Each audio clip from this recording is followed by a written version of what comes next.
Pertanyaannya Bu, sudah berapa anak kita yang sekolah pesantren? Sudah berapa anak kita yang bisa kita harapkan doanya? Sudah berapa anak kita yang bisa untuk memandikan kita nantinya, yang menyolatkan kita nantinya, mengkafani kita nantinya? Dan berapa anak kita yang sudah kita bisa harapkan, walaupun kita sudah meninggal, dia tetap mengingat kita. Walaupun kita sudah meninggal, dia tetap datang ke kuburan kita. Walaupun kita sudah meninggal, dia tetap membacakan Al-Quran, dihadiahkannya kepada kita. Pertanyaannya, sudah berapa banyak di rumah kita? Assalamualaikum warahmatullahi wabarakatuh. Alhamdulillahi rabbil alamin, alladzi khalaqal mauta wal hayata liyabluwakum ayyukum ahsanu amala. Ashhadu an la ilaha illallah wa ashhadu anna Muhammadar Rasulullah. Allahumma salli ala Sayyidina Muhammad wa ala ali Sayyidina Muhammad. Qala an-nabiy sallallahu alaihi wasallam, iza matal insan inqata'a amaluhu illa min salas, sadaqatun jariyah wa waladin salihan yad'una lah wa ilmun yuntafa'u bih. Amma ba'du, kaum ibu yang sedang berbahagia dan ahli musibah yang kami hormati, pertama kita bersyukur kepada Allah. Allah lah yang telah menciptakan, menjadikan, menarik, memberi, semuanya Allah. Tiada satu pun makhluk yang luput dari Allah. Walaupun itu semut hitam di atas batu yang warna hitam, di kegelapan malam yang hitam, namun semut itu melangkah satu langkah, Allah sudah mengaturnya.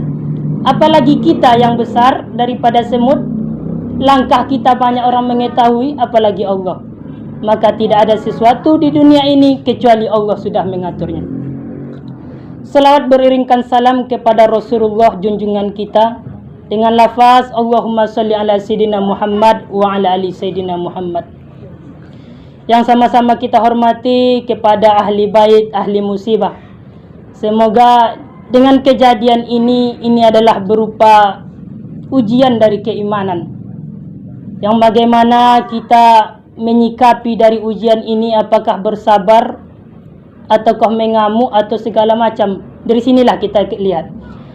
Ujian yang paling berat memang adalah ujian kematian. Kematian daripada suami kita, kematian daripada istri kita, anak kita, ayah kita, ibu kita. Ujian yang paling berat adalah memang kematian, karena orang yang mendampingi hidup kita, orang yang selalu bersama kita siang malam, makan bersama kita, hidup bersama kita, tiba-tiba suatu hari dia tidak bersama kita, maka kita akan rindu. Namun inilah strategi skenario Allah yang tidak bisa kita pungkiri. Itu adalah janjiannya dengan Allah. Maka kita hanya berdoa semoga ahli musibah diberikan ketabahan, kesabaran, dan kepada yang telah terdahulu, yang telah mendahulukan kita, Allah tempatkan di surganya. Amin, amin ya rabbal alamin. Kaum ibu sedang pendengar takziah rahimakumullah. Di dalam hadis Nabi SAW sebutkan, iza matal insan, apabila mati salah satu seorang manusia. Siapa itu manusia? Inilah kita bapak, ibu-ibu sekalian, yang punya tangan, mata, kaki, hati, pikiran. Inilah manusia. Nafsu, iman kita punya. Jikalau kita ini mati, yaitu ruh kita sudah diambil daripada jasad kita. Kalau itu sudah terjadi, maka inqata amaluhu, terputus segala amalnya. Amal kebaikan terputus, amal keburukan juga terputus. Namun memang ada nanti pekerjaan dunia yang mengalir kepada kita, baik itu keburukan maupun kejahatan.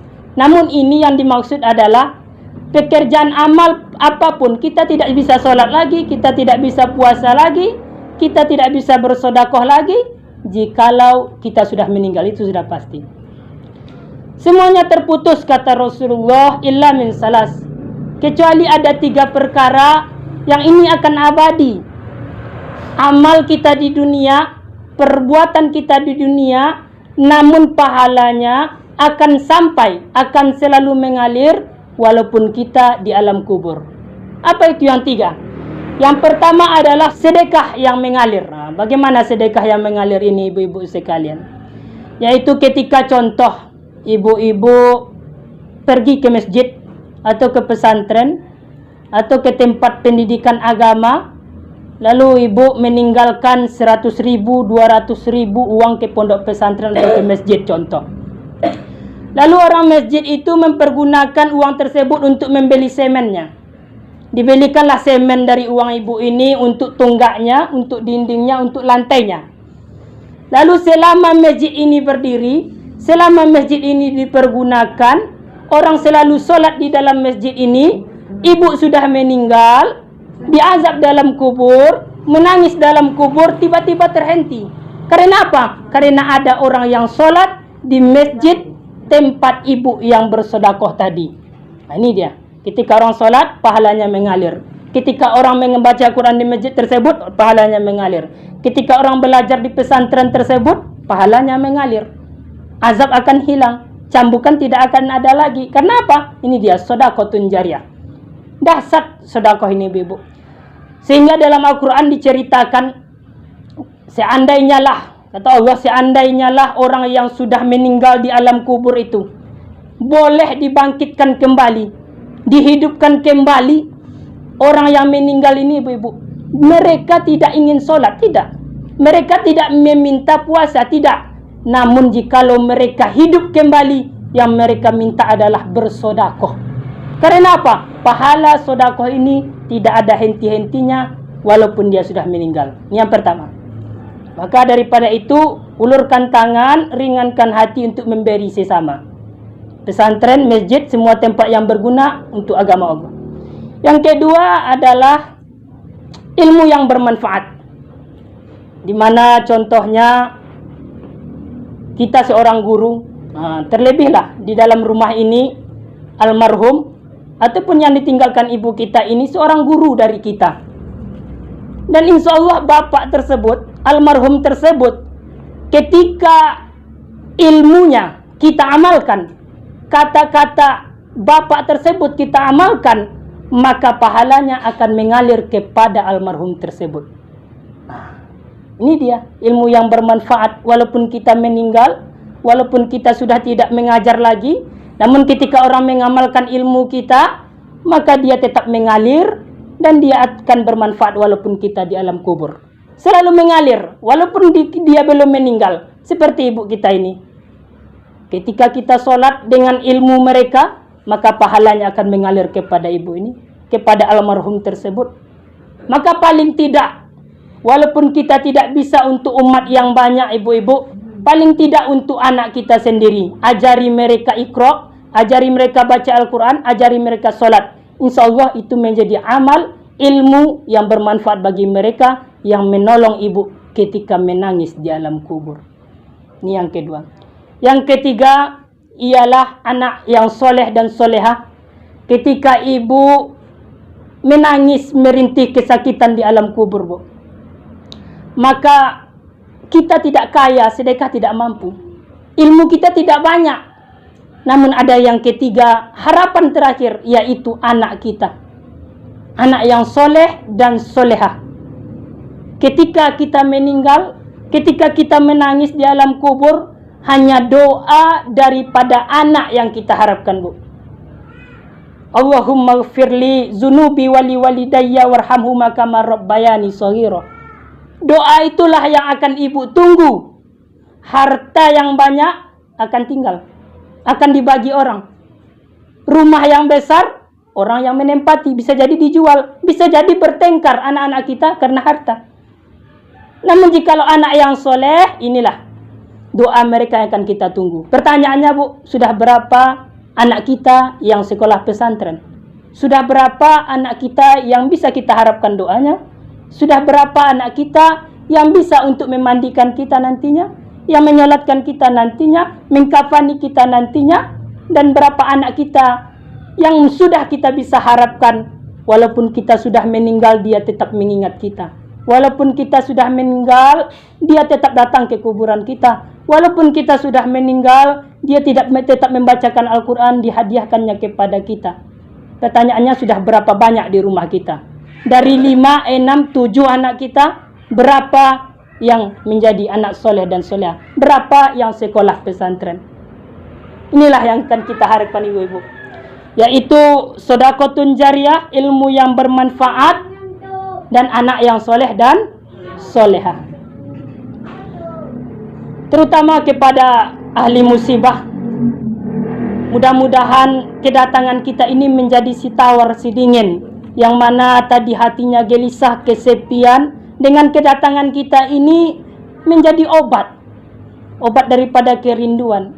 Dan mohon maaf kepada ibu atas keterlambatan kami. Mungkin ini baru waktunya yang bisa kami datang. Dan mohon maaf juga Bu, selama ini kami daripada pengajian wirid Yasin ini selama ini telah bergaul dengan Bapak almarhum dan Ibu. Apapun kesalahan kami, apapun kekurangan kami, kesalahan dan kekurangan semuanya mohon juga dimaafkan. Maka itu kami lalui kepada ibu saya. Selanjutnya, dan kepada kita ingat kembali bahwasanya kematian itu pasti. Fa iza jaa ajaluhum la yastakhiruna sa'atan wa la yastaqdimun. Jikalau ajal sudah datang, ketentuan sudah datang, maka tidak bisa ditarik walaupun sedikit pun, dan tidak bisa diundur sedikit pun. Berhentilah memikirkan dunia ibu-ibu. Pikirkanlah dunia hanya untuk beribadah. Ambillah dunia hanya untuk bisa beribadah. Karena kita sudah tua, kita akan meninggalkan dunia ini. Ini adalah sebagai contoh bahwasanya kematian itu adalah yang paling dekat. Yang paling dekat dengan kita bukanlah matahari yang terbit besok, namun yang paling dekat dengan kita adalah kematian.